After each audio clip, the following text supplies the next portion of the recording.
प्रभु राम देव भगवान अल्लाह खुदा ईश आदि नाम एक ही शक्ति के हैं। वो कैसा है, कहां है, कैसे मिलता है, किसने देखा है? ये प्रश्नवाचक चिन्ह पूर्ण रूप से हटाने के लिए अवश्य सुनिए जगत गुरु तत्वदर्शी संत रामपाल जी महाराज के अमृत वचन, सर्व पवित्र धर्मों के पवित्र शास्त्रों के आधार पर। सर्वप्रथम आपको पवित्र बाइबल से परिचित कराते हैं। पवित्र बाइबल के पढ़ने वालों से आप पूछिएगा परमात्मा साकार है व निराकार? वो कहेंगे परमात्मा निराकार है और कहते हैं गॉड इज फॉर्मलेस। उन्होंने फिर पवित्र बाइबल को समझा ही नहीं। पवित्र बाइबल में लिखा है कि परमात्मा मनुष्य दृश्य है और छठे दिन उस परमेश्वर ने कहा कि हम मनुष्य को अपने स्वरूप के अनुसार उत्पन्न करेंगे और वैसा ही कर दिया। छठे दिन भगवान ने मनुष्य को अपने स्वरूप में उत्पन्न किया, नर और नारी करके उनकी उत्पत्ति की। अब देखिएगा प्रमाण पवित्र बाइबल में। पवित्र बाइबल संपूर्ण जीवन अध्ययन बाइबल, पवित्र बाइबल संपूर्ण जीवन अध्ययन बाइबल। संपादक हैं डेविड स्टुअर्ट, अंग्रेजी। प्रधान संपादक Donald C Stamps, MA MDV। संयुक्त संपादक ये सारे कुछ लिखे इनके। ये USA से छपा है। अब ये देखिएगा उत्पत्ति, जिसको इंग्लिश में अंग्रेजी में बोलते हैं ये जेनेसिस। आरंभ यहाँ होता है। आदि में परमेश्वर ने आकाश और पृथ्वी की सृष्टि की। पृथ्वी बेडौल और सुनसान पड़ी थी और गहरे जल के ऊपर अंधियारा था, तथा परमात्मा का आत्मा जल के ऊपर मंडराता था। जब परमेश्वर ने कहा कि उजियाला हो तो उजियाला हो गया, और परमेश्वर ने उजियाले को देखा कि अच्छा है, और परमेश्वर ने उजियाले को अंधियारे से अलग किया। और परमेश्वर ने उजियाले को दिन, अंधियारे को रात कहा। सांझ हुई फिर भोर हुआ, भोर माने सुबह। इस प्रकार ये पहला दिन की रचना की प्रभु ने, परमात्मा ने, परमेश्वर ने। फिर परमेश्वर ने कहा कि जल के बीच एक ऐसा अंतर हो कि जल दो भाग हो जाए, तब ऐसा ही हो गया। तथा इस प्रकार सांझ हुई फिर भोर हुआ, ये दूसरा दिन हो गया। फिर तीसरे दिन कुछ और रचना की, सांझ हुई फिर भोर हुआ, फिर ये तीसरा दिन हो गया। ये फिर सांझ हुई फिर भोर हुआ, ये चौथा दिन हो गया। कुछ और रचना की परमात्मा ने, चौथा दिन हो गया। फिर ये प्रश्न नंबर 5 पे, तथा फिर और बहुत सी रचनाएं की परमेश्वर ने, तो सांझ हुई फिर भोर हुआ, इस प्रकार ये 5वां दिन हो गया। अब हम छठा दिन पढ़ेंगे।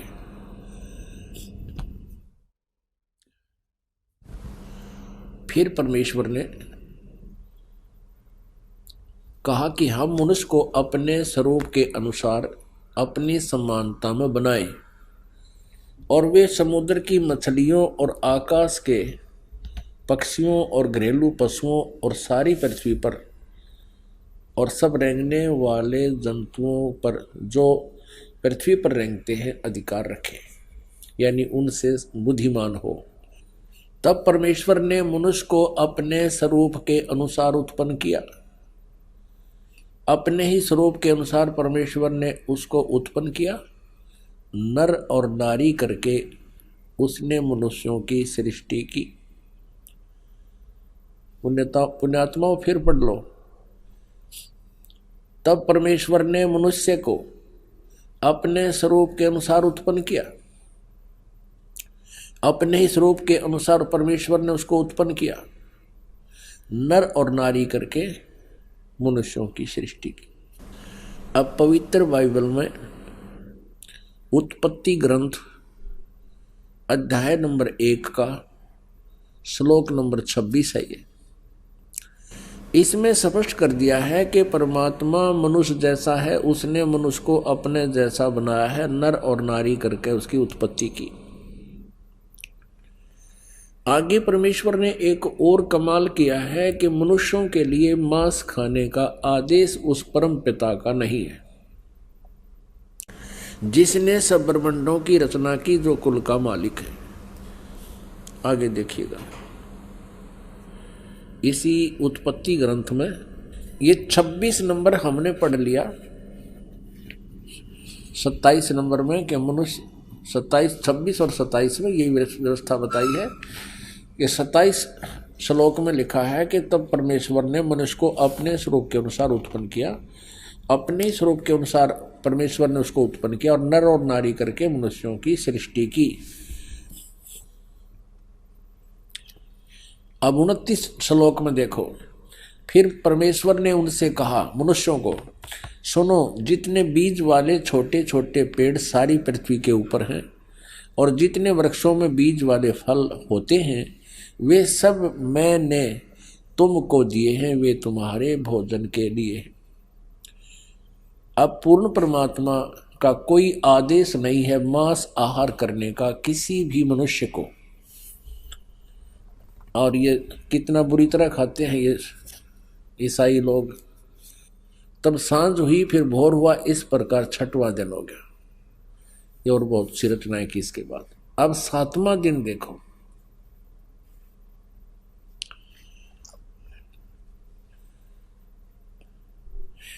यो आकाश और पृथ्वी और उनकी सारी सेना का बनाना समाप्त हो गया 6ठे दिन। और परमेश्वर ने अपना काम जिसे वह करता था 7वें दिन समाप्त किया और उसने अपने किए हुए सारे काम से 7वें दिन विश्राम किया। और परमेश्वर ने 7वें दिन को आशीष दिया, उसे पवित्र ठहराया, सृष्टि के सारी रचना के काम से विश्राम लिया। अब पवित्र बाइबल से बहुत सी रहस्य जो है सामने आएंगे। इसमें यह भी आपके समक्ष आएगा कि ये तीनों देवता श्री ब्रह्मा, श्री विष्णु, श्री शिव जी पूरे ब्रह्मांड के संचालक हैं। और पवित्र ईसाई धर्म के इतिहास में भी उनका जिक्र है, भले ही उनका नाम नहीं है, नाम अन्य वो अपनी भाषा में कुछ भी लिख ले। अपने आत्मा परमात्मा ने आदम और हव्वा की उत्पत्ति की, जैसा पवित्र बाइबल में लिखा है। और फिर मनुष्यों की रचना करके सारे जो कुछ भी यहाँ बनाने थे बना के, चांद सितारे पृथ्वी आदि। तो परमात्मा जो सर्वश्रेष्ठी रचनहार है वो तो विश्राम कर लिया, उसने ऊपर तख्त पर चला गया। उसके पश्चात यहाँ इस काल भगवान ने बागडोर संभाल ली, ब्रह्म ने, जो श्री ब्रह्मा, श्री विष्णु, श्री शिव जी के पिताजी हैं। तो इसमें ये प्रमाण दिखाते हैं कि क्या लिखा है कि आदम और हव्वा, आदम व्यक्ति का नाम है और हव्वा उसकी पत्नी है। उन दोनों को इस काल ने अपने पुत्र ब्रह्मा जी को संभाल दिया। अब आगे दिखाते हैं कि परमात्मा साकार है या निराकार। तो उनको दोनों को, आदम और हव्वा को, स्वर्ग में एक वाटिका में रहने के लिए छोड़ दिया और उनसे एक विशेष हिदायत दे दी भगवान ने, यहाँ के भगवान ने, कि तुमने इस वाटिका के अंदर और किसी भी वृक्ष का फल तुम खा सकते हो, लेकिन बीच में लगे हुए पेड़ों के फल को नहीं खाना, क्योंकि तुम खाओगे तो मर जाओगे। इसमें लिखा कि फिर कुछ दिनों के बाद एक सर्प आया। उस सर्प ने उनसे पूछा, आदम और हव्वा से कहा कि आप ये बीच वाले पेड़ के फल क्यों नहीं खा रहे हो?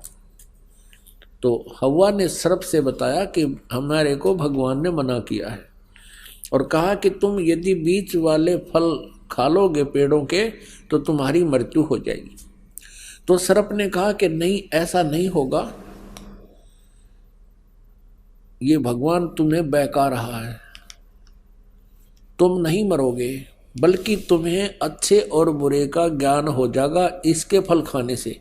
इसलिए भगवान तुम्हें धोखे में रखे हुए हैं कि कहीं तुम इस बीच वाले फल को, वृक्षों के फल को खा के अपने अस्तित्व को समझ सकें, वो नहीं चाहता। अब हव्वा ने उस बीच वाले वृक्ष के फल को तोड़ा, आप भी खाया, अपने पति से भी खिला दिया। उस समय वो दोनों नंगे थे और उनकी ऐसी बुद्धि थी कि उनको शर्म नहीं आ रही थी एक दूसरे से। उस फल के खाने से उनको एहसास हुआ कि हमने ऐसे नहीं रहना चाहिए। तो उन्होंने अंजीर के पत्ते होते हैं बड़े बड़े, उन पत्तों को तोड़ा और अपने पर्दे पर बांध लिया। लिखा है इसमें पवित्र बाइबल में कि शाम के समय भगवान आया वाटिका में टहलने के लिए और उसने आवाज लगाया कि आदम और हव्वा तुम कहाँ हो। भगवान को देखकर उनकी आहट पाकर के वो छुप गए वृक्षों के बीच में और कहने लगे कि हम यहाँ बैठे हैं, हमें आपसे शर्म आ रही है क्योंकि हम नंगे हैं। तो भगवान ने कहा कि तुमने बीच वाले पेड़ों के फल को खा लिया। उन्होंने कहा कि हाँ, हमने बीच वाले पेड़ के फलों को खा लिया, जिस कारण से हमें अब एक दूसरे से शर्म आने लगी। इस बात से वह भगवान नाराज हुआ और उसने कहा कि तुमको किसने बताया ये पेड़ों के फल खाने को। हव्वा ने कहा कि सर्प ने बताया, सांप ने। अपने आत्मा हमने अपने मतलब की बातें लेनी है। ये तो बहुत बड़े सदग्रंथ हैं, ये तो एक वन है, आध्यात्मिक वन, और आध्यात्मिक वन से हमने जो जड़ी चाहिए अपने रोग निवारण के लिए उतनी ही निकाल लेंगे, बाकी ठीक है, बाग हरा भरा पड़ा ही रखा ही है। आपको ये और दिखाते हैं कि भगवान वाटिका में टहल रहा था और ये भी दिखाते हैं पवित्र बाइबल में कि उसने कहा कि अब इस बीच वाले फल के पेड़ के फल को खाने से ये इंसान बुद्धिमान हो गया है और कहीं ऐसा ना हो कि जीवन के वृक्ष वाले फल को भी ना खा ले और फिर ये अमर हो जावे। इसलिए उसको वाटिका से निकाल दिया उनको और उनके चमड़े के कपड़े बनवाए भगवान ने। तो भगवान निराकार की तरह गया। कहाँ से हुआ निराकार, ये कहाँ से लाए ये थ्योरी, ये सिद्धांत, ये देखिएगा। ये हम पढ़ रहे हैं पवित्र बाइबल और जेनेसिस 3 यानी 3रा अध्याय, मनुष्य का पतन, पृष्ठ नंबर 9 पे। योहा परमेश्वर ने जितने बनेले पशु बनाए थे उन सब में सर्प धूर्त था। उसने स्त्री से कहा, क्या सच है कि परमेश्वर ने कहा है तुम इस वाटिका के किसी वृक्ष का फल न खाना? स्त्री ने सर्प से कहा, इस वाटिका के वृक्षों के फल हम खा सकते हैं, पर जो वृक्ष वाटिका के बीच में है इसके फल के विषय में परमेश्वर ने कहा है कि न तो तुम उसको खाना और न उसको छूना, नहीं तो मर जाओगे। तब सर्प ने स्त्री से कहा, तुम निश्चय न मरोगे, वरन परमेश्वर आप जानता है कि जिस दिन तुम उसका फल खाओगे उसी दिन तुम्हारी आंखें खुल जाएंगी और तुम भले बुरे का ज्ञान पाकर परमेश्वर के तुल्य हो जाओगे। अतः जब स्त्री ने देखा कि उस वृक्ष का फल खाने के लिए अच्छा है और देखने में मन भाऊ और बुद्धि देने के लिए चाहने योग्य भी है, तब उसने उसमें से तोड़कर खाया और अपने पति को भी दिया, उसने भी खाया। तब उन दोनों की आंखें खुल गई और उनको मालूम हुआ कि वे नंगे हैं। इसलिए उन्होंने अंजीर के पत्ते जोड़ तोड़ कर लंगोट बना लिए। तब योहा परमेश्वर, जो कि दिन के ठंडे समय यानी शाम को या सुबह वाटिका में फिरता था, अब देखो, तब योहा परमेश्वर, यानी ये योहा कहो से परमेश्वर को, जो कि दिन के ठंडे समय वाटिका में फिरता था, घूमया करता था, का शब्द उनको सुनाई दिया, उसके पैरों की आवाज सुनाई दी। तब आदम और उसकी पत्नी वाटिका के वृक्षों के बीच में छुप गई। वृक्षों के बीच योहा परमेश्वर से छिप गए। तब योहा परमेश्वर ने पुकार कर आदम से पूछा, तू कहाँ है? जिस भगवान ने न्योय नहीं बेरा आदम कित्स है, तो बताओ परमात्मा है या नहीं, ये भी शंका होगी हमें। तब योहा परमेश्वर ने पुकार कर आदम से पूछा, तू कहाँ है? उसने कहा, मैं तेरे शब्द बारी में सुनकर डर गया, क्योंकि मैं नंगा था इसलिए छिप गया। अब उसने कहा, किसने? योहा परमेश्वर ने कहा कि किसने तुझे बताया कि तू नंगा है? जिस वृक्ष का फल खाने को मैंने तुझे मना किया, क्या तूने उसका फल खा लिया? आदम ने कहा, जिस स्त्री को तूने मेरे संग रहने को दिया है, उसी ने उस वृक्ष का फल मुझे दिया और मैंने खाया। तब योहा परमेश्वर ने स्त्री से कहा कि तूने यह क्या किया है? स्त्री ने कहा कि सर्प ने मुझे बहका दिया, तब मैंने खाया। प्रश्न नंबर 10 पर आप देखेंगे, उत्पत्ति ग्रंथ अध्याय 3 और 4 आप पढ़ रहे हो, अभी 3 चल रहा है। इसमें क्या लिखा कि आदम ने अपनी पत्नी का नाम हव्वा रखा, क्योंकि जितने मनुष्य जीवित हैं उन सब की आदि माता वही है।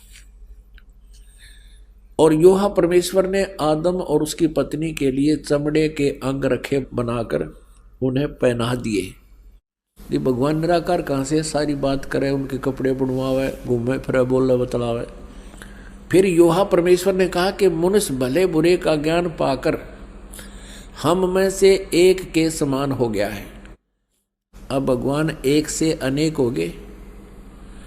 फिर योहा परमेश्वर ने कहा कि मनुष्य भले बुरे का ज्ञान पाकर हम में से एक के समान हो गया है। इससे सिद्ध है ये भगवान इस सतर के एक से अधिक हैं। इसलिए अब ऐसा ना हो कि वह हाथ बढ़ाकर जीवन के वृक्ष का फल तोड़ के खा ले और वो सदा जीवित रहे। एक और प्रमाण दिखाते हैं इसी पवित्र बाइबल में, ये देखिएगा। ये प्रश्न नंबर 11 पर भी यही समर्थन है। ये उत्पत्ति ग्रंथ है, 4-5 अध्याय हम चल रहे हैं। अब 5वां अध्याय में भी यही स्पष्ट किया, स्टार्ट में आदम से नूह तक का इसमें जिक्र है, विवरण है। आदम की वंशावली यह है कि जब परमेश्वर ने मनुष्य की सृष्टि की तब अपने ही स्वरूप में उसको बनाया। अब डबल दूसरी बार फिर यहाँ पर प्रमाणित कर दिया कि परमेश्वर ने मनुष्य की सृष्टि की तब अपने ही स्वरूप के में उसको बनाया। उसने नर और नारी करके मनुष्य की सृष्टि की और उन्हें आशीष दी और उनकी सृष्टि के दिन उसका नाम आदम रखा। अब स्पष्ट हो गया, 2 बार फिर कह दिया। अब आगे दिखाते हैं, ये भी दिखाते हैं कि ये 3 हैं जो इनको कंट्रोल करते हैं। किसको? ईसाई धर्म को। ये देखिएगा, वो 3 हैं, 3 का भी प्रमाण आपको देते हैं। ये देखिएगा, ये है 24 पृष्ठ और वही उत्पत्ति यानी जेनेसिस 17-18। 3 अतिथि। अब्राहम ममरे के बांज वृक्षों के बीच कड़ी धूप के समय तंबू के द्वार पर बैठा हुआ था। अब्राहम। तब योहा ने उसे दर्शन दिया। उसने आंखें उठाकर दृष्टि की तो क्या देखा कि 3 पुरुष उसके सामने खड़े हैं। ये तीनों ब्रह्मा विष्णु महेश। जब उसने उन्हें देखा तब उनसे भेंट करने के लिए तंबू के द्वार से दौड़ा और भूमि पर गिरकर दंडवत किया और कहने लगा, हे प्रभु, यदि मुझ पर तेरी अनुग्रह दृष्टि है तो मैं विनती करता हूँ अपने दास के पास से चले न जाना। मैं थोड़ा सा जल लाता हूँ और आप अपने पांव धोकर इस वृक्ष के नीचे विश्राम करें।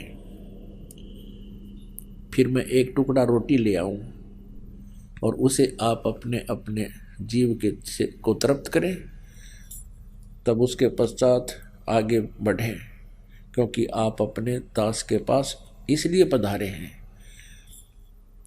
उन्होंने कहा जैसा तू कहता है वैसा कर। अब देखो पुण्यात्मा, इस पवित्र बाइबल ने ये सिद्ध कर दिया कि परमात्मा मनुष्य सदृश्य है, वो साकार है, मनुष्य जैसा है, क्योंकि उसने मनुष्यों की सृष्टि अपने स्वरूप के अनुसार की है। दूसरा कंसेप्ट ये क्लियर कर दिया कि 7वें दिन तख्त पर जा बैठा, उसने विश्राम किया। उसके बाद इस काल के हाथ में बागडोर आ गई, ब्रह्म के हाथ में, और इसने अपने तीनों पुत्रों को ये बागडोर संभाल रखी है, श्री ब्रह्मा, श्री विष्णु, श्री शिव जी को। आपने ये भी देख लिया कि भगवान किसी दृष्टिकोण से भी निराकार नहीं है, वो साकार है। पूर्ण परमात्मा भी साकार है जिसने सारे ब्रह्मांडों की रचना की, और आगे ये देवता भी साकार है जो वाटिका में घूम रहा है, उनसे बातें कर रहा है, उन आदम और हवा के कपड़े सिलवा रहा है। और फिर अब्राहम नाम के एक महापुरुष हुए हैं इसी ईसाई धर्म में। ईसा जी से पूर्व की बातें हैं, आदम जी के बाद की बातें। तो उसने देखा कि 3 भगवान खड़े सामने, उनको दंडवत प्रणाम किया। तो परमात्मा निराकार कहाँ से रहा, ये कहाँ से लाई ये सिद्धांत? ये था लोकवेद। लोकवेद वो होता है जो दंत कथा होती है, जो सदग्रंथों के विपरीत होता है, उसको लोकवेद कहते हैं। अब आप जी को दिखाते हैं पवित्र कुरान शरीफ में।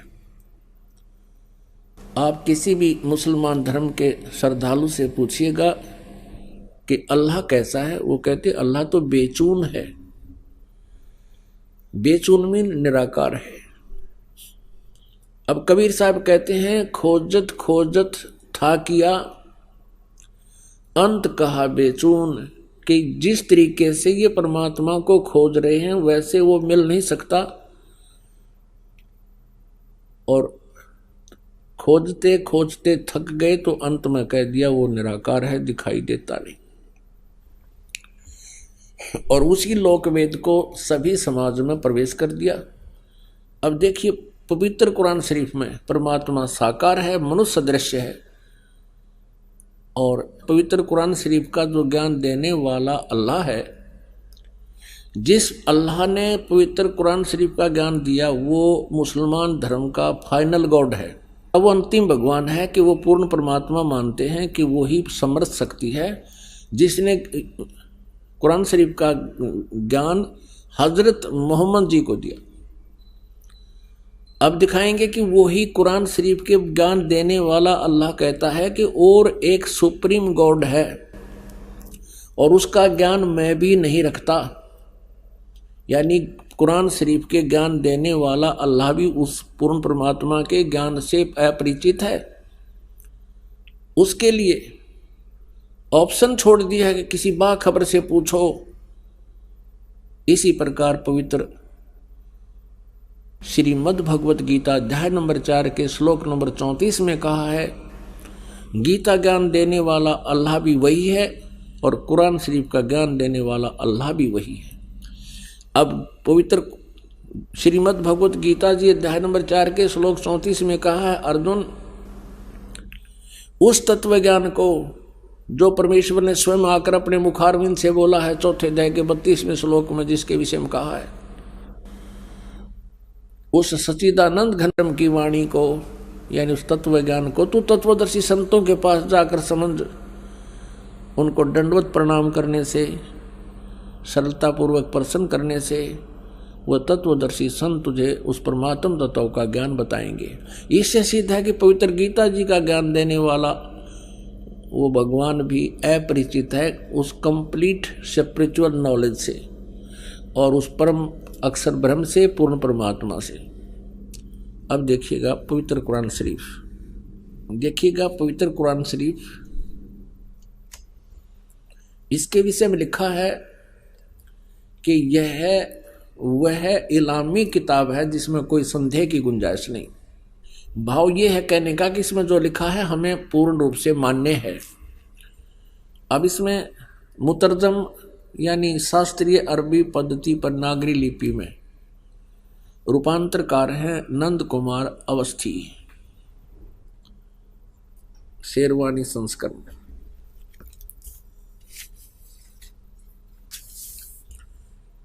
ये भी वही प्रकरण है।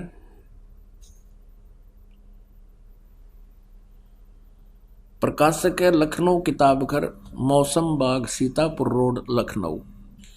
हम इसकी सूरत फुरकानी 25 नंबर सूरत फुरकानी में देखेंगे। ये 25 नंबर है। प्रश्न नंबर 604 पे ये कुरान शरीफ, और यहाँ देखिएगा इसके 52 नंबर आयत से हम प्रारंभ करेंगे। 52 नंबर से। फला तुतियल काफिरन व जाहिदुम बिही जिहादन कबीरन।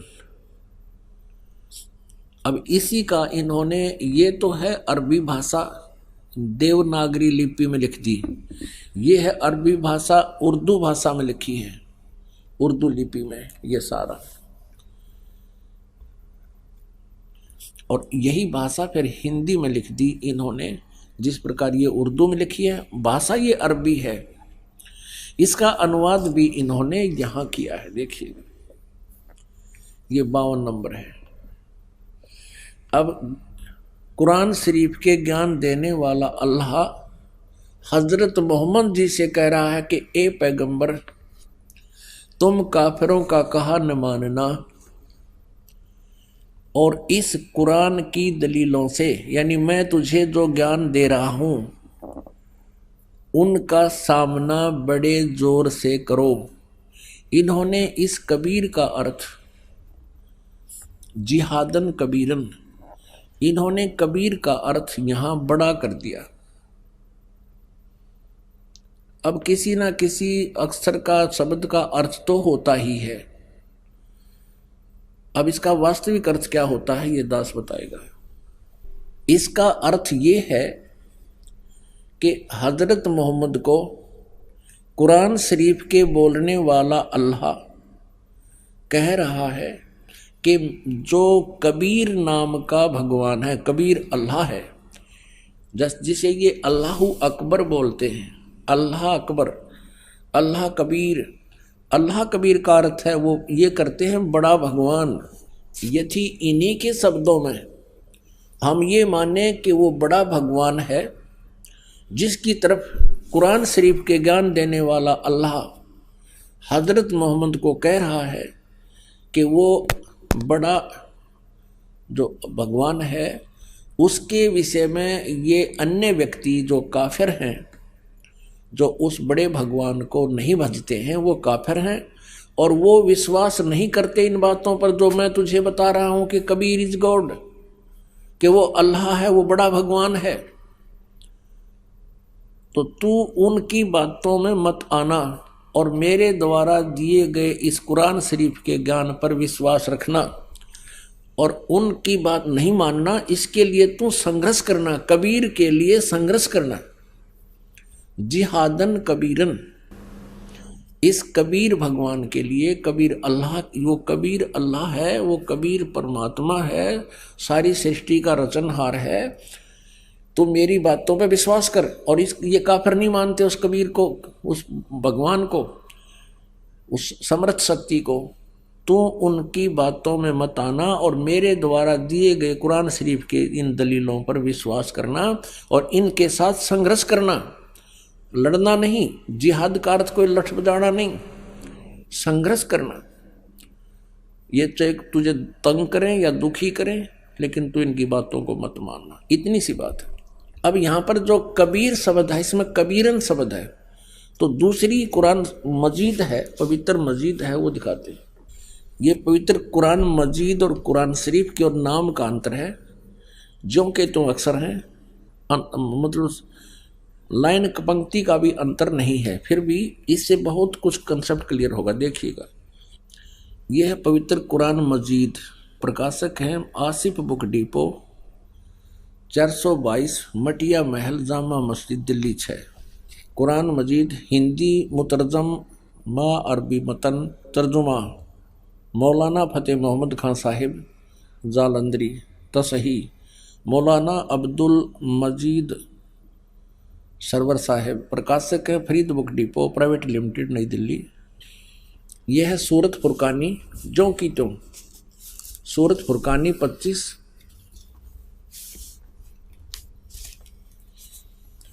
और ये कुरान मजीद पृष्ठ 576 पर यहाँ देखिएगा, ये वही जो का त्यों, इसमें कोई अंतर नहीं है।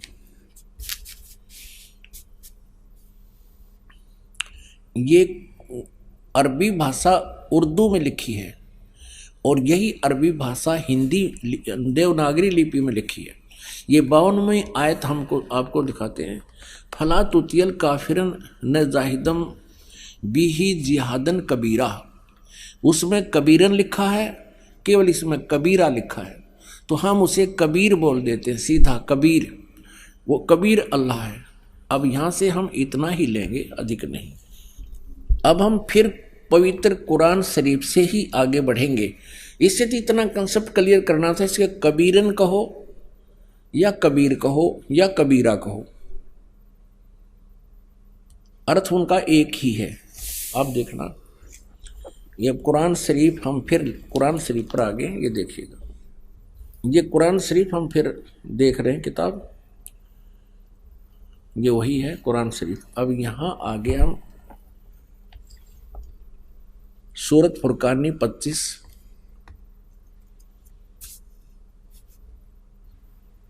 पृष्ठ नंबर 604 पे, और ये वही है नीचे 52वीं आयत। इसमें कबीरन लिखा है, उसमें कबीरा लिखा है स्पष्ट। फला तुतियल काफिरन व जाहिदुम बिही जिहादन कबीरन, ये 52 नंबर आयत है। इसका अनुवाद बहुत अच्छा किया इन्होंने। एक पैगंबर तू काफिरों का कहा न मानना, और इस कुरान की दलीलों से, यानी मैं जो तुझे ज्ञान दे रहा हूं, उनका सामना बड़े जोर से करो। अब इसका अर्थ ये है कि वो कबीर नामक परमात्मा है और ये काफिर नहीं मानते इस कबीर इज गॉड, और तो भी उनकी बात मत मानना, संघर्ष करना इसके लिए। और ये अब देखना 53, 54, 55, 56, 57, 58, 59 आयत में कितना क्लियर किया है, ये देखिएगा। ये 607 पृष्ठ पे है। हमने 52 नंबर आयत पढ़ ली है, अब 53 पढ़ेंगे। और वही है वो कबीर नामक अल्लाह, वही है जिसने 2 दरियाओं को मिला चलाया, एक का पानी मीठा प्यास बुझाने वाला और एक का खारी कड़वा, और दोनों के एक आड़ और मजबूत रोक बना दी। अब 54 पढ़ेंगे, ये 53 पूरी होगी। और वही है जिसने पानी की बूंद से आदमी को पैदा किया, फिर उसको साहिबे नसब यानी किसी का बेटा या बेटी, और ससुराल वाला यानी किसी का दामाद बहू बनाया। और तुम्हारा परवरदिगार, यानी देखो स्पष्ट कर रहा है, कुरान शरीफ के ज्ञान देने वाला अल्लाह हजरत मोहम्मद को कह रहा है कि वह तुम्हारा परवरदिगार हर चीज के करने में शक्तिमान है। सतगुरु जो चाहे सो कर ही, 14 कोट दूत जमडर ही। और काफिर अल्लाह के सिवा ऐसों को पूजते हैं जो न उनको नफा पहुंचा सकते हैं और न उनको नुकसान, यानी अन्य देवताओं को पूजते हैं, वो उनको ना लाभ दे सकते ना हानि दे सकते, वो काफिर हैं। और काफिर तो अपने परवरदिगार से पीठ दिए हुए हैं, मुंह मोड़े हैं। अब 55 पढ़ ली, अब 56। ए पैगंबर, हमने तुमको खुशखबरी सुनाने और सिर्फ अजाब से डराने के लिए भेजा है। अब 57 में, इन लोगों से कहो कि मैं तुमसे इस अल्लाह के हुक्म पर कुछ मजदूरी नहीं मांगता, हाँ जो चाहे अपने परवरदिगार तक पहुंचने की राह इख्तियार कर ले। अब 58 नंबर आयत में, ए पैगंबर, उस जिंदा आय है उस जिंदा चैतन्य पर, चैतन्य अर्थ कर दिया, उस जिंदा पर भरोसा रखो। क्योंकि कबीर परमेश्वर जी हजरत मोहम्मद जी को जिंदा महात्मा के रूप में मिले थे। उस जिंदा पर भरोसा रखो जो कभी मरने वाला नहीं है, वो अविनाशी है।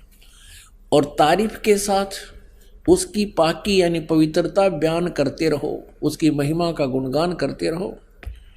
और अपने बंदों के गुनाहों से वह काफ़ी खबरदार है। अब देखो इन्होंने ये 58 नंबर आयत है, यहाँ देखिएगा इन्होंने ये खबीरा लिख दिया। खबीरा, इसको कबीरा कहो, खबीरा कहो, अकबर कहो, एक ही अर्थ बनता है।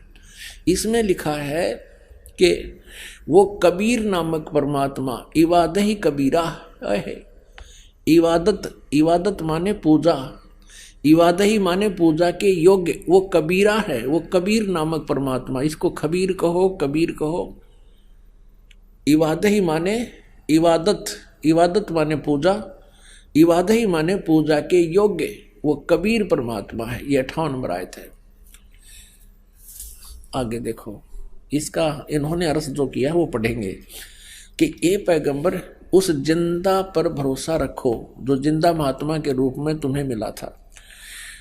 रखो जो कभी मरने वाला नहीं है, वो वास्तव में अविनाशी है। और तारीफ के साथ उसकी पाकी बयान करते रहो।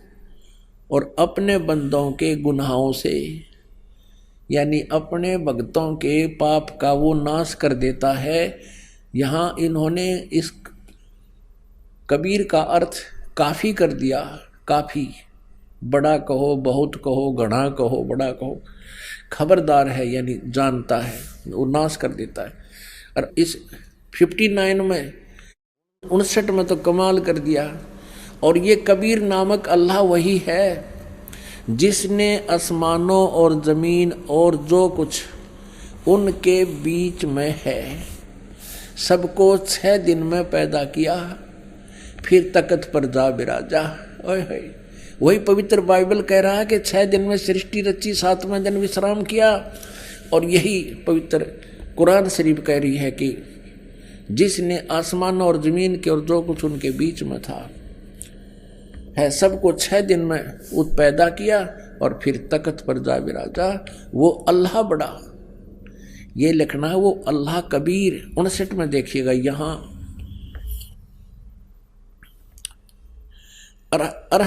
अरहमानु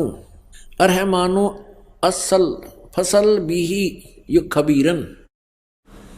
अब इस खबीरन का अर्थ भी उन्होंने बड़ा कर दिया। वो अल्लाह बड़ा, वो अल्लाह कबीर, यहाँ लिखना चाहिए वो अल्लाह कबीर है। ये देखिए हम यहाँ आते हैं 59 पे। जिसने आसमान और जमीन और जो कुछ भी उनके बीच में है सबको 6 दिन में पैदा किया, फिर तख्त पर जा बिराजा। वो अल्लाह कबीर, अल्लाह कबीर लिखना था, वो अल्लाह कबीर है। वो इन्होंने अल्लाह बड़ा कर दिया, वो अल्लाह अकबर है। ये कहते हैं वो अल्लाह अकबर है, कबीर बड़ा है। रहमान है, दयालु है। तो उसकी खबर अब यहाँ स्पष्ट हो गया। पवित्र कुरान शरीफ के ज्ञान देने वाला अल्लाह, जो मुसलमान धर्म जिसको अपना अल्लाह मानते हैं और पैगंबर हजरत मोहम्मद भी उसको अपना अल्लाह मानते हैं, वो कह रहे हैं कि उस कबीर नामक परमात्मा का जिसने 6 दिन में सृष्टि की तख्त पर जा बिराजा, तो उसकी खबर किसी बाखबर तत्वदर्शी संत से, इल्म वाले से पूछ देखो। पवित्र कुरान शरीफ का ज्ञान दाता अल्लाह भी उस परमात्मा के ज्ञान से अपरिचित है। इति सिद्धम। पुण्यात्माओं, इन दोनों धर्मों के, ईसाई धर्म और मुसलमान धर्म के पवित्र सदग्रंथों ने रल मिलकर ये स्पष्ट कर दिया कि वो परमात्मा सशरीर है, नर आकार है, सशरीर है और उसका नाम कबीर है, वो साकार है। तो निराकार बेचून कैसे हुआ प्रभु? ये लोक वेदता दंत कथा थी। शास्त्रों को ना समझकर मनमुखी ये ज्ञान हम प्रचलित कर चुके थे और इस पर आश्रित थे। अब हम आते हैं पवित्र हिंदू धर्म के सदग्रंथों पर, पवित्र हिंदू धर्म के सदग्रंथ माने जाते हैं पवित्र चारों वेद और पवित्र श्रीमद् भगवत गीता, पवित्र 18 पुराण। इनमें सबसे श्रेष्ठ पवित्र वेद और पवित्र गीता जी को ही माना जाता है। बाकी जो ज्ञान है पवित्र पुराणों का, ये ज्ञान रला मिला है। कहीं पर तो ब्रह्म ने बोला है और कहीं पर किसी ऋषि का अपना अनुभव पुराणों में लिखा हुआ है, उसका अपना भी विधान है। तो ऐसे जो पवित्र वेदों का ज्ञान है वो पूर्ण परमात्मा ने इस ब्रह्म को दिया था, इसके अंतःकरण में फीड कर दिया। वो प्योर, वो कति प्योर है, बिल्कुल स्पष्ट ज्ञान है। आइए अब हम उन श्रद्धालुओं के अनुभव जानते हैं जो जगत गुरु तत्वदर्शी संत रामपाल जी महाराज जी से दीक्षा प्राप्त कर चुके हैं तथा उनके द्वारा बताए गए भक्ति मार्ग पर चल रहे हैं। जी नमस्कार। नमस्कार जी। जी क्या नाम है आपका? जी मेरा नाम रौली कुमारी है। रौली जी आप कहाँ से आए हो? जी मैं बठिंडा पंजाब से आई हूँ। रौली जी, संत रामपाल जी महाराज जी से जुड़ने से पहले आप क्या भक्ति साधनाएं करते थे? जी हम सभी देवी देवताओं की भक्ति करते थे, जो भी हमारे मम्मी पापा करते थे वो हम सभी देवी देवताओं की भक्ति करते थे। और नवरात्र का व्रत भी रखते थे, शिवरात्रि का व्रत भी रखते थे, जन्माष्टमी का व्रत भी रखते थे। और जो भी हमारे घर में जो पूजा होती थी हम वो भक्ति साधना करते थे। क्या किसी संत को आपने अपना गुरु बनाया था? जी हाँ, हमने पहले गुरमीत राम रमी जी को गुरु बनाया, फिर उनकी 1 साल भक्ति की, फिर छोड़ दिया। फिर हमने संत रामपाल जी फिर हमने आसाराम बापू जी को गुरु बनाया, तो उनकी 5 साल हमने भक्ति की। और भक्ति करने के बाद फिर हमें कोई लाभ नहीं हुआ, फिर हमने छोड़ दिया। फिर हमने संत रामपाल जी महाराज को गुरु बनाया। बहन जी, हम आपसे ये जानना चाहते हैं कि संत रामपाल जी महाराज जी से जुड़ने के पीछे क्या कारण रहा? जी हमें संत रामपाल जी महाराज से नाम लेने का ये कारण था कि हमारे घर में बहुत दुख तकलीफ थे, बहुत ज़्यादा। मैं छोटी सी डिटेल बताना चाहूँगी आपको कि जब मैं बचपन में मैंने कभी सुख नहीं देखा, दुख देखा। जब से ये सुख दुख क्या होती है ये मैंने जानने की जब हमने कोशिश की तो हमने सुख नहीं देखा। बचपन से ऐसा लगा कि भगवान है कि नहीं है, इस दुनिया में भगवान कहाँ है, कैसा है। हम नीले आकाश की तरफ ही देखते रहते थे कि भगवान अगर है तो इतना दुख क्यों है। क्या क्या तकलीफें थी आपको? भगत जी, अगर ये हम देवी देवताओं के सुख दुख जो भी हमें देते हैं, ये लाभ हानि देते हैं, इसका यानी कि हमें पता नहीं था, हम जानते नहीं थे। तो हम जैसे भक्ति करते थे, हम जोत जलाते थे। तो सर जी, मेरा जन्म एक पुलिस वाले पिता के घर में हुआ, जो शराब पीना, मीट खाना और जो आना, दोस्तों का घर में आना जाना, हमने कभी यानी कि ये नहीं देखा कि पिता का प्यार क्या होता है। यानी कि हम भगवान के बारे में बताना चाहते कि भगवान के सुख, एक भगवान सुख क्यों नहीं देते। तो एक ऐसी लाइफ थी हमारी कि जैसे कि अनाथ होते हैं, तो जिसका कोई भी नहीं होता। तो 6 महीने बाद हमारे पापा आते घर पर, तो दारू की बोतल रखते, सुबह से रखते और शाम तक। हम भगवानों से ये प्रार्थना करते थे, हे दुर्गा माँ हमारी रक्षा करना, हे विष्णु जी हमारी रक्षा करना, हे शंकर जी हमारी आज रक्षा करना। हम यही दुआ करते रहते भगवानों से, लेकिन भगवान हमारी कोई नहीं सुनता।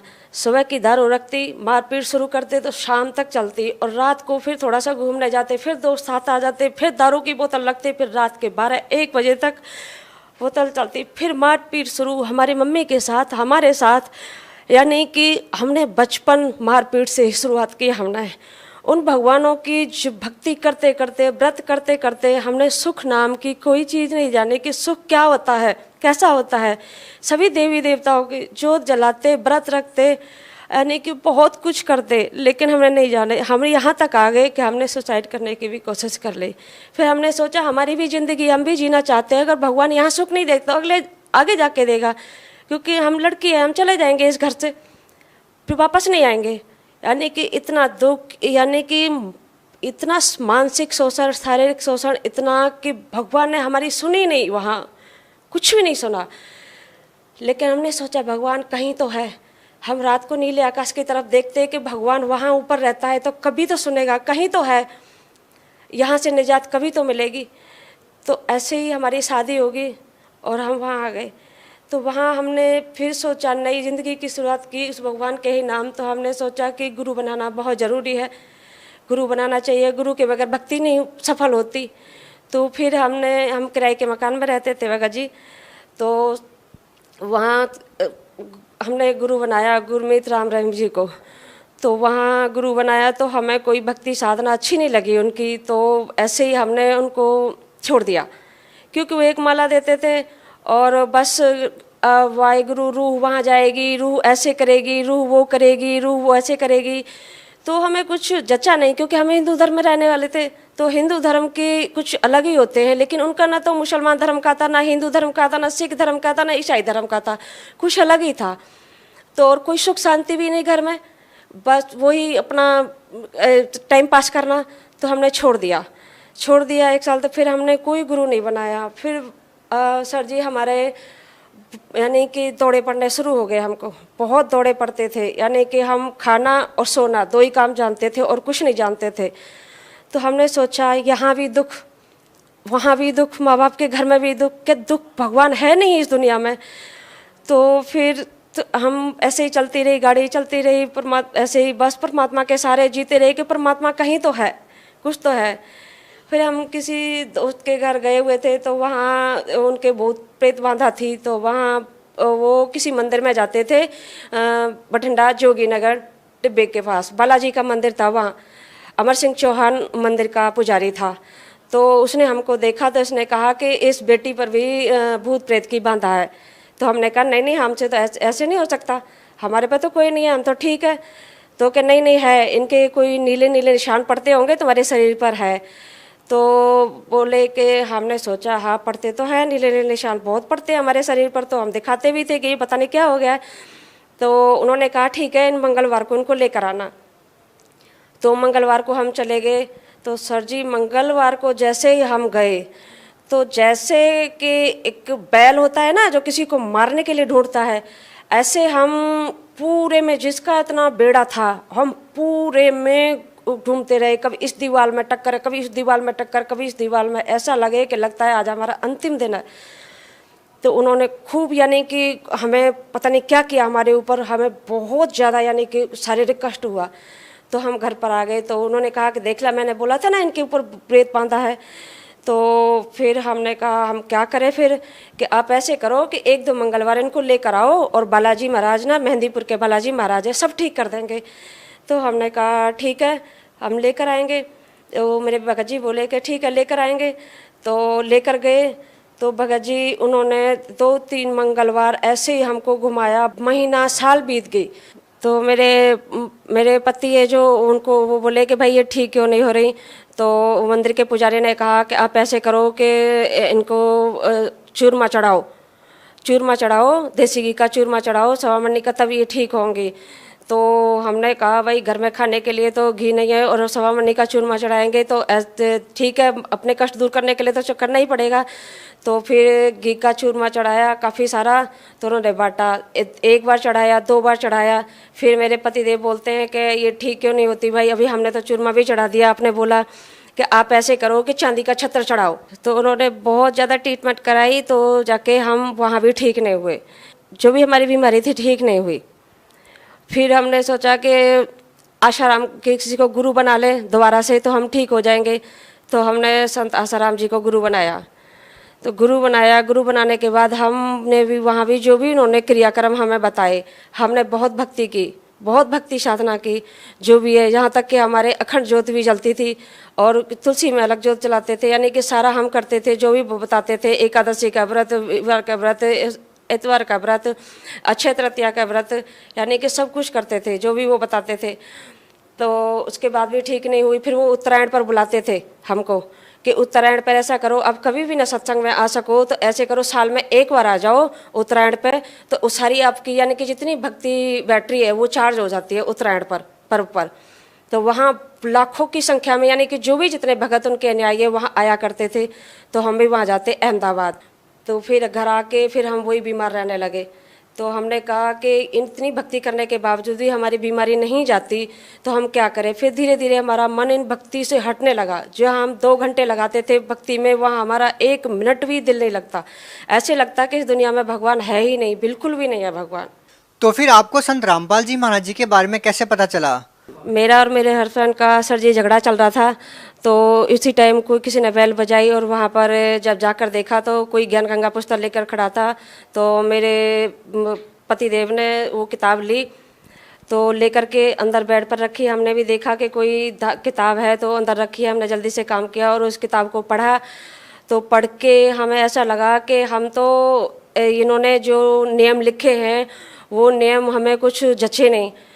तो मेरे पतिदेव है वो तो गाड़ी पर चले गए, गाड़ी चलाते ट्रक चलाते हैं मेरे पतिदेव, तो वो तो गाड़ी पर चले गए। लेकिन जो हमने पीछे से किताब पढ़ी उसमें जो नियम लिखे होते हैं, जो भी होता है वो हमें कुछ जचे नहीं। क्योंकि हम तो जब बीमार होते हैं 1 हफ्ते के लिए तो हम रसोई में खाना बनाने भी नहीं जाते। और ये संत रामपाल जी महाराज जी बोलते हैं कि ऐसे भक्ति करो, यानी कि जो भी हो, जो भी हालात हो उसमें सब हालातों में भक्ति करो। तो हमने वो किताब रख दी, पढ़ी थोड़ी सी, जो नियम पढ़े वो हमने रख दी। तो फिर इतना यानी कि कलेश हमारे घर में हो गया, इतना हो गया भगत जी, मरने की कोशिश की हमने, यानी कि कोशिश क्या की, अपने आप को ख़त्म करने की कोशिश की। फिर हमने दोबारा से फिर उस किताब को पढ़ा। जब हद से बाहर ही हो गया, यानी कि इतना कष्ट कि बहुत ज़्यादा, तो फिर हमने संत रामपाल जी महाराज की दोबारा से किताब को उसको पढ़ा। तो जब पूरी किताब हमने पढ़ा ना, तब हमें कालजाल समझ में आया। तब सारा शुरू से लेके और अंत तक हमें समझ में आया कि हमारे साथ क्या क्या हो रहा था और क्यों हो रहा था और किस दृष्टि से हो रहा था। तो फिर हम संत रामपाल जी महाराज की शरण में गए। वहाँ हमने 10 अगस्त 2014 को नाम लिया। बहन जी, संत रामपाल जी महाराज जी से जुड़ने से पहले आपको बहुत सारी समस्याएं थी। क्या संत रामपाल जी महाराज जी से नाम दीक्षा लेने के बाद उन समस्याओं का समाधान हुआ? हाँ सर जी, निवारण हुआ कि पहले तो हमारी भूत प्रेत की जो बाधा थी वो बिल्कुल ख़त्म हो गई, बिल्कुल भी ख़त्म हो गई। और फिर मुझे क्या ना, जो दौड़े पड़ते थे वो भी ख़त्म हो गए, बिल्कुल, यानी कि एकदम नॉर्मल हो गए सारा कुछ। फिर एक दिन हम ऐसे ही जा रहे थे, नामदान पर जा रहे थे, तो वहाँ से आ रहे थे तो किसी का फ़ोन आ गया।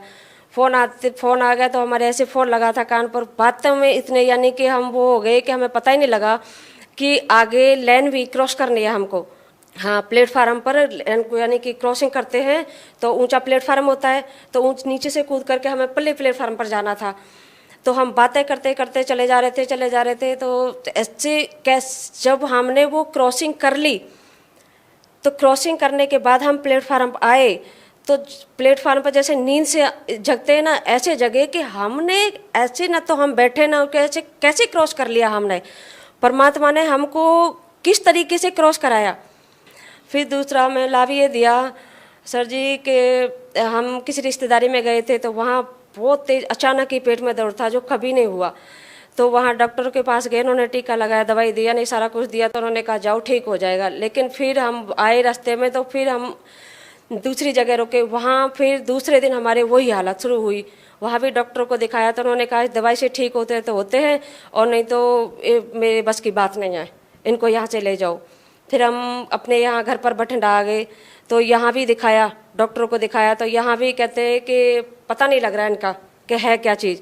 तो सारी दवाइयाँ हमने उनको दिखाई कि दवाई तो सारी ठीक है पर पता नहीं लग रहा है इनका। तो एक आरती हो रही थी, तो आरती होती होती फिर अचानक दर्द उठाया। तो मेरे बच्चों ने मुझे परमात्मा का शरणामत दिया। संत रामपाल जी महाराज के उस चरणामृत को पीकर और उस प्रसाद को खाकर, संत रामपाल जी महाराज के प्रसाद को खाकर हमें आज तक वो दर्द नहीं हुआ। ना ही कोई हमने चेकअप कराया, ना ही कोई यानी कि इन्फेक्शन हुआ, कुछ भी नहीं। परमात्मा के संत रामपाल जी महाराज की कृपा से हम आज तक ठीक है। फिर हमें तीसरा लाभ हुआ सर जी कि हम कपड़े धुल रहे थे, तो बहुत जल्दी में थे, तो हम तीसरी मंजिल पर कपड़े सुखाने के लिए गए थे। तो वहाँ लकड़ी की पुड़िया हमारी, तो नीचे थोड़ा पानी भरा था, हमने वहाँ ईंट रख दी थी। तो सर जी हम जल्दी जल्दी नीचे आ रहे थे, तो हमारा पैर फिसल गया ईंट से पैर फिसला, तो हमारा पैर एकदम टेढ़ा हो गया। बहुत तेज आवाज़ भी आई और यानी कि ऐसा लगा कि पैर टूट गया। तो पैर टूट गया, हम वहीं बैठ गए। तो मैं आज तो यानी कि पता नहीं क्या होगा, समझ में नहीं आता। तो फिर हम 10-15 मिनट वहीं बैठे रहे। धीरे धीरे करके हम उठे, तो देखा हमने, पैर पर दबाव डाला, दबाव डाल के फिर चले तो कुछ नहीं। संत रामपाल जी महाराज को कोटि कोटि नमस्कार किया हमने। हे परमात्मा, हे बंदी छोड़ सतगुरु रामपाल जी महाराज, आपने हमको तो इतना बचाया कि आज पैर टूट जाता तो मेरे घर में कोई काम करने वाला भी नहीं था। संत रामपाल जी की कृपा से हमें मन में थोड़ा सा कपट, थोड़ा सा वो आ गया कि पता नहीं पैर टूटा भी था कि नहीं भी टूटा था, ऐसे ही था। तो ऐसे ही था तो सारा काम कर लिया। रात को जब हमें जो पाप मन में हमारे आया थोड़ा सा, उसकी वजह से रात को पैर इतना दर्द सर जी कि पूछो मत है, बहुत ज़्यादा दर्द, और पैर सूज कर इतना हो गया। तो मैंने कहा, तो मैंने अपने पतिदेव को बताया। तो हमने सुबह अपने हस्बैंड को बताया कि मेरे ऐसे ऐसे बात हो गई थी और ऐसे यानी कि पैर ऐसे हो गया। तो कहते तुमने दिन में तो सारा काम कर रही थी। तो हमने कहा कि सारा परमात्मा ने यानी कि संत रामपाल जी महाराज ने हमें बचा तो लिया था, लेकिन हमारे मन में थोड़ा सा पाप आ गया था कि शायद पैर टूटा भी है कि नहीं टूटा। तो वो बोले कि फिर भुगतो। तो हमें इतना रोए, हम संत रामपाल जी महाराज के सामने इतना रोए कि हे गुरुदेव हमें ठीक कर दो, ए गुरुदेव हमें ठीक कर दो। तो गुरुदेव को यानी कि दया आई, टूटा पैर हमारा परमात्मा ने हमें जोड़ दिया। यानी कि इतना वो किया परमात्मा ने हमें हमारे साथ कि हम बता नहीं सकते। जो पैर हमारा था इतना हो चुका था कि हम सोच रहे थे आजीवन हम बेकार हो गए पैर से, हमें परमात्मा अब हमें क्षमा नहीं करेंगे जो हमारे मन में पाप आया है। लेकिन परमात्मा ने, संत रामपाल जी महाराज ने हम पर दया की और हमारा टूटा पैर फिर से ठीक कर दिया। कोई दवाई नहीं खाई, कोई कुछ भी नहीं खाया, और परमात्मा ने ऐसी रजा की हम पे, संत रामपाल जी महाराज जी ने, कि हमारा टूटा पैर ठीक कर दिया। बहन जी, जैसा कि आपने बताया कि पहले आपको भूत प्रेत की बाधा थी जिससे आप बहुत परेशान थे। इस समस्या का समाधान के लिए आप डेरा सच्चा सौदा भी गए, आसाराम बापू के पास भी गए। उनके द्वारा दी गई भक्ति को करने के बाद भी आपकी समस्या का समाधान नहीं हुआ। लेकिन जैसे ही आप संत रामपाल जी महाराज जी का नाम लेते हो और आपकी सारी समस्याओं का हल मिल जाता है आपको। तो बहन जी, हम आपसे जानना चाहते हैं कि इसका क्या कारण है कि संत रामपाल जी महाराज जी से नाम दीक्षा लेते ही आपकी सारी समस्याओं का निदान हो गया। सबसे कारण ये है सर जी कि संत रामपाल जी महाराज का जो हमने ज्ञान सुना, जो पढ़ा, हमने ज्ञान सुना तो नहीं था, लेकिन हमने जो ज्ञान गंगा पुस्तक पढ़ी संत रामपाल जी महाराज जी की, तो उस ज्ञान गंगा पुस्तक में हमें सब गुरु धर्म गुरुओं से भिन्न भिन्न यानी कि सबसे अलग ज्ञान पाया। बहन जी, जैसा कि आपने बताया कि संत रामपाल जी महाराज जी का ज्ञान आपको अलग लगा, तो बहन जी अलग से ज्ञान तो आपको डेरा सच्चा सौदा का भी लगा। उन्होंने जो आपको साधना बताई, न तो वो हिंदुओं की साधना थी, न मुसलमानों से मेल खाती थी। तो आखिर संत रामपाल जी महाराज जी का जो अलग ज्ञान है वो सही कैसे है? वो सही ऐसे है कि संत रामपाल जी महाराज जी गीता खोलकर बताते हैं। सभी चारों वेदों को, यजुर्वेद, सोमवेद, अर्थवेद, सूक्ष्म वेद, यजुर्वेद, इन सबको खोल खोल कर ऐसे उंगली रख रख कर बच्चे की तरह संत रामपाल जी महाराज जी हमको समझाते हैं, सबको समझाते। तो एक और वो जो गीता और वेदों का ज्ञान देते हैं, और जो भी यानी कि ज्ञान है उनका, वो एकदम ऐसा ज्ञान है जैसे कि प्रधानमंत्री मोहर मारता है, ऐसे संत रामपाल जी महाराज का ज्ञान हमारे दिल पर मोहर मारता है। तो और जो और धर्मगुरु हैं वो सिर्फ ढोलक मजीरे बजा बजा कर और सिर्फ भागवत में से जो लोक वेद की कहानियाँ उनको सुना सुना कर रिझा देते हैं, बस हो गया सत्संग। तो हमें सबसे बढ़िया सर जी ये बात लगी कि परमात्मा संत रामपाल जी महाराज जी के पास ज्ञान भी है और हर दुख मुसीबत यानी कि समाधान भी है, वो हर कष्ट को काटने में सूक्ष्म है। बहन जी, आप भगत समाज को क्या संदेश देना चाहते हैं? सर जी, भगत समाज को संदेश तो नहीं, मैं तो जी प्रार्थना कर सकती हूँ कि जो भी यहाँ काल जाल में सभी आत्माएं भटकी हुई है परमात्मा प्राप्ति के लिए, तो इस पृथ्वी पर परमात्मा स्वयं आए हुए हैं। तो यानी कि संत रामपाल जी महाराज इस पृथ्वी पर आए हुए हैं और संत रामपाल जी महाराज के सत्संग भी चले हुए हैं, जगह जगह ज्ञान गंगा के प्रचार भी हो रहे हैं। तो आप यानी कि परमात्मा से नामदान लो और संत रामपाल जी महाराज जी से नामदान लो और अपना कल्याण कराओ। जी बहुत बहुत धन्यवाद। सच्चा है।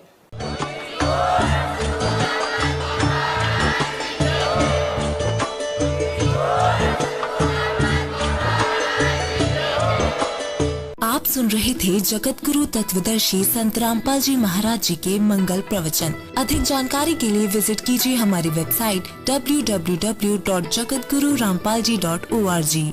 संत रामपाल जी महाराज जी के शुभ आशीर्वाद से पूरे विश्व भर में 500 से भी ज्यादा नाम दीक्षा केंद्र हैं, जिन पर संत रामपाल जी महाराज जी द्वारा ऑनलाइन निशुल्क नाम दीक्षा दी जा रही है। अपने नजदीकी नाम दीक्षा केंद्र का पता करने के लिए संपर्क करें।